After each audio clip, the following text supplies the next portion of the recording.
دامنش همواره پهناور، کوه و برزنش سراسر حسن آفرین.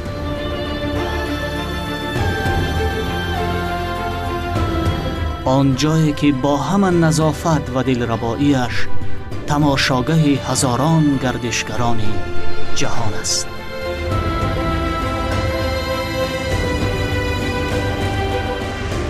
ساکنانش همگی روشن دلند و کنارش از محبت گرم و راحت بخش.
در واقع تاجیکستان را دیار کوه‌های سر به افلاک و رودهای پرجوش و مصفا نام بردن به مورد است که در کنار پهناورش این همه معجزه طبیعت را می توان به خوبی شاهد گشت.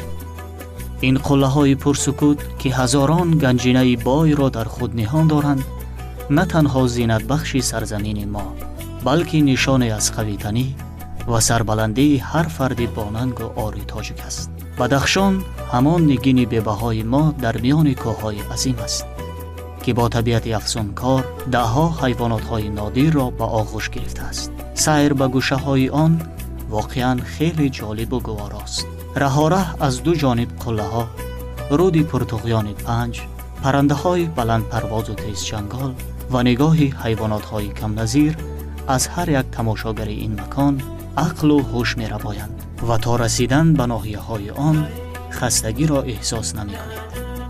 همین طور با گذاره چند ساعت تماشای طبیعت افسانوی ما به روشان از موضع‌های خیلی جالب و تماشابادی بدخشان رسیدیم.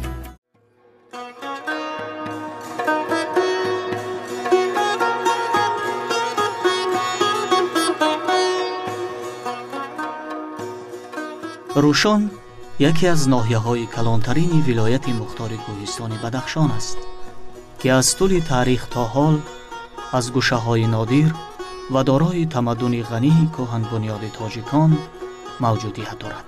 روشان را اصلاً دشت و دامن‌های فراخ، زمین‌های وسیع کشت، درختان بارآور و سرسبز، کوه و چشمه‌های مصفا، قلعه‌های محتشم تاریخی، مردم معنی‌گرا و فرهنگ دوست و در هنرمندی توانا و چیره‌دست زینت می‌دهند که در واقع یک دیاری از مهر و محبت و صلح و وحدت پاینده را می‌ماند.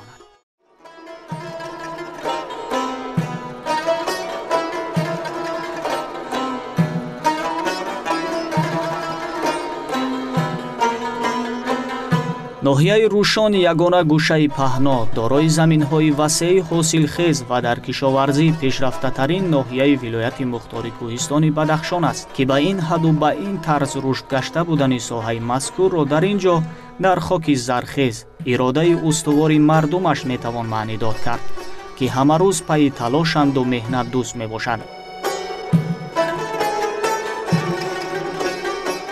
در زمین‌های حاصلخیز از صبح بر وقت دهقانان کار را آغاز می‌کنند. اقلیم، آب‌های جانبخش و طبیعت ویژه باعث گردیده است که قریب تمام نمود سبزوات و میوه‌جات در سطح بلند پرورش یابند.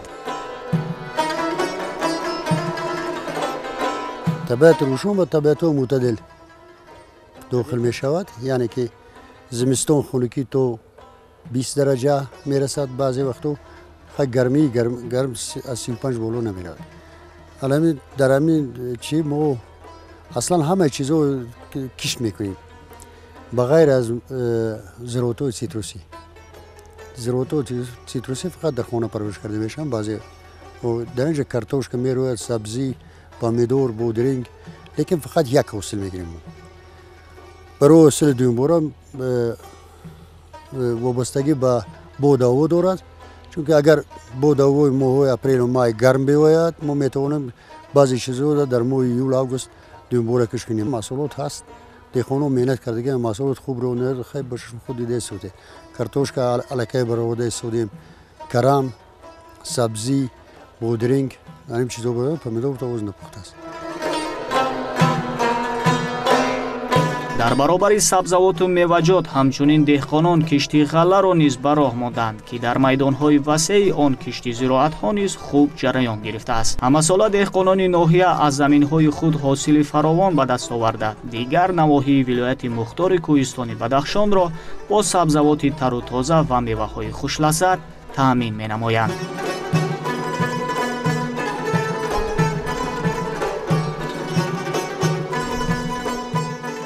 عین حال در ناحیه روشان با مقصد زیاد نمودن استحصال محصولات کشاورزی، بنیاد میدان باغات و برقرار کنی باغ‌های کهنه، وسیع نمودن میدان‌های کشت زراعت‌ها چاره‌های ضروری اندیشیده شدند. اطمینان بر آن می‌شویم که ناحیه مذکور آینده نزدیک باز هم در این سمت به موفقیت‌های چشمگیر نائل خواهد شد.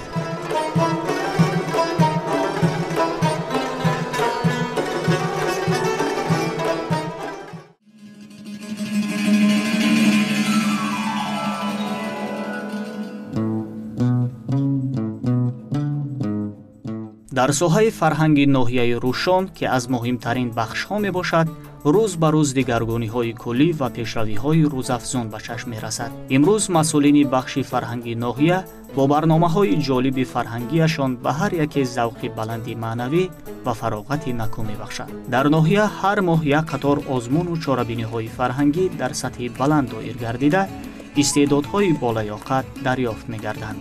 همه روز در قصر فرهنگی ناحیه مسئولین آمادگی می‌گیرند و با برنامه‌های مراخ‌انگیز به تماشاگران فراغت به اندازه می‌بخشند.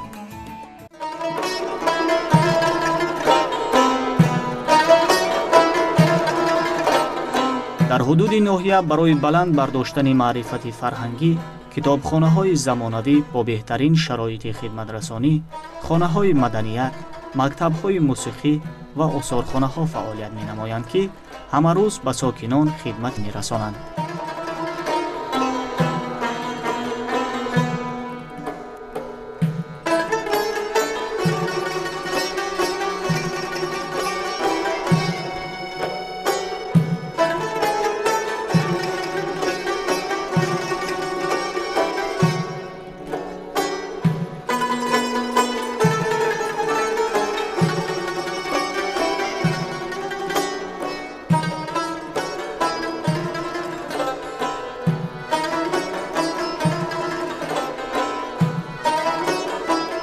در ناحیه روشان زیاده از 20 موضع‌ها و یادگاری‌های تاریخی به قید گرفته شدند که تماشایشان در واقع جالب دقت می‌باشد. همزمان در حدود ناحیه 2 آثارخانه عمل می‌نماید که همه روز مهمانان داخل و خارج کشور را با فرهنگ، تاریخ و میراث بای نیاگان تاجیک به خاصه مردم ناحیه روشان آشنا می‌گرداند.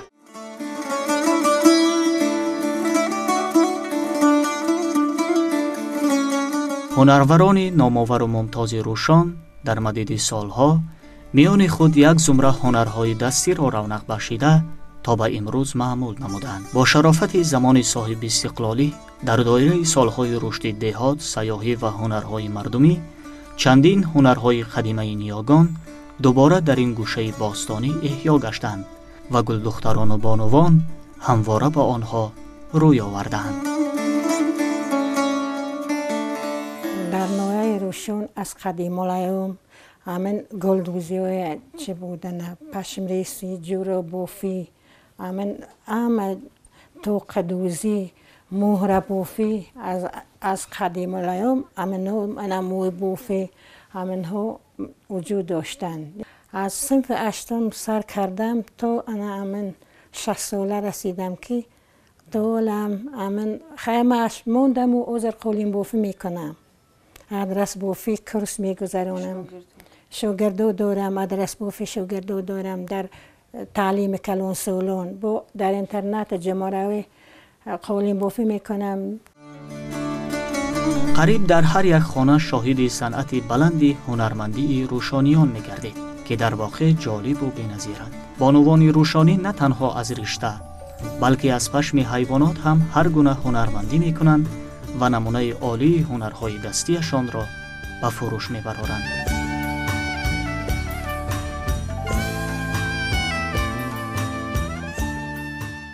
مای پشم شیر ما تیار میکنیم. نه جورابو، اینا جورابو تیار میکنیم. ژمپروی پشمین تیار میکنیم. اوزر با دخترکو یوبکا و هر چی تیار میکنیم. مای پشم بسیار میخرن اینو را، همه جا میبرن، در خارجا میبرن، این استرانسو میبیون میخرن، توقیو میخرن. اینا خیلی جورابو پدرکا میگیرند. اوزر دخترکو بسیار هوسمند هستند، شوق دارند، یاد میکنند. وای همه چی میبافند، ژمپرو میبافند، ژاکتو میبافند، ایمی شرس همه چی میبافند. همه ذوق دارند دخترکو. قابلیت، توانمندی و دید و ذوق هنرمندان ناحیه روشان در آماده نمودن هر گونه هنرهای دستی آنها را از دیگر نواحی ولایت مختار کوهستان بدخشان تفاوت می‌گذارد. زیرا نقش و نگاری آنها چی در گلدوزی، زردوزی، جورابافی و طاقی‌دوزی فرق کننده بوده، دارای ویژگی‌های بزادبومشان خاص می‌باشند. امروز در ناحیه روشان بهر گرم و صمیمی استقبال گرفتن مهمانان داخل و خارج، مهمانخانه‌های زمانوی با بهترین شرایط خدمت رسانی عمل می‌نمایند که همه روز در خدمت اهالی می‌باشند. مهمانخانه‌های حولگی در ناحیه روشان خیلی زیادند که برای در سطح بلند پذیرایی نمودن سیاحان و آشنا کردن آنها با فرهنگ تاجیکانه خدمت می‌نمایند. یک سیاح می‌تواند در یک مهمانخانه از فرهنگ بای هنرمندی، نقش و نگار، زیبایی پرستی و غیر عادت‌های ویژه تاجیکانه واقف بگردد، از طعام‌های ملی این سرزمین بچشد. چون این امکانیت همواره در مهمانخانه‌های حولگی وجود دارد.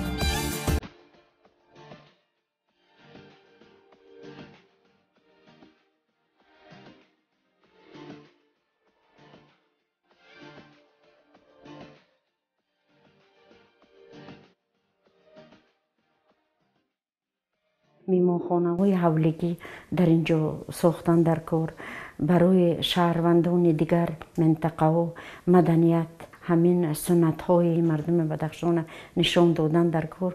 من 1000 بار شکر این استقلالیت، شکر این صلح و صلاح میکنم که از طرف کمیته زنان حکومت جمهوری برایم لایحه تیار کردم و 40,000 سامانی برای ساختمان مهمانخانه حولگی داده شد.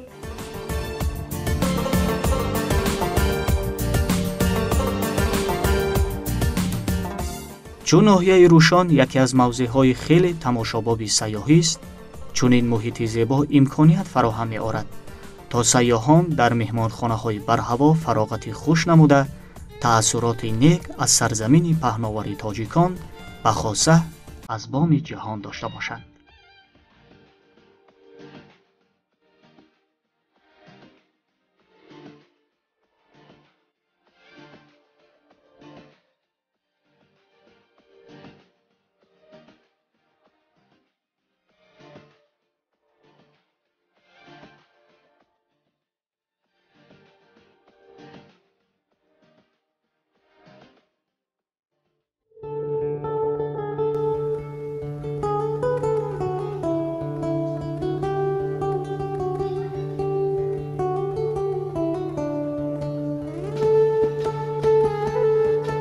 حالا در ناحیه روشان کارهای آبادانی و بنیاد و از نوسازی یک قطار بناهای نو و زمانوی با صفت بلند جریان دارد.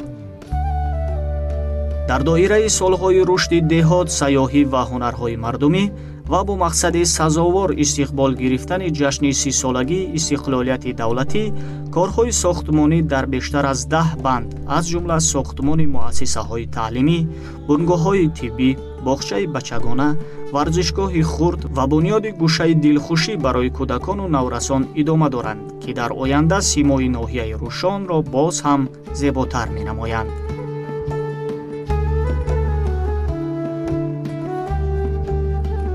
бо мақсади сазовор пешвоз гирифтани 30-солагии яке аз ҷашнҳои барои ҳар яке мо, яъне ки барои ҳар як шаҳрванди Тоҷикистон ва барои миллати Тоҷикистон бузург аст 30-солагии истиқлолияти давлатии Ҷумҳурии Тоҷикистон. ду муассисаи таълимии калонтарин ба истифода дода мешаванд, аз ҷумла дар худи маркази ноҳияи Рӯшон варзишгоҳи замонавӣ барои 8000 ҷойи нишаст сохта мешавад. дар ҳоли ҳозир бо файзи истиқлол Рӯшон боз ҳам аз дирӯз рахшанда асту ҳарчи дилработар гаштааст. бо баракати сулҳу субот ва фазои осоиштагӣ ҳар соате ин ҷо мардум азми созандагӣ ву бунёдкорӣ доранд ва дар партави ин ҳама накӯӣ фақат аз ободӣ мегӯянду пешравиҳои рӯзафзун.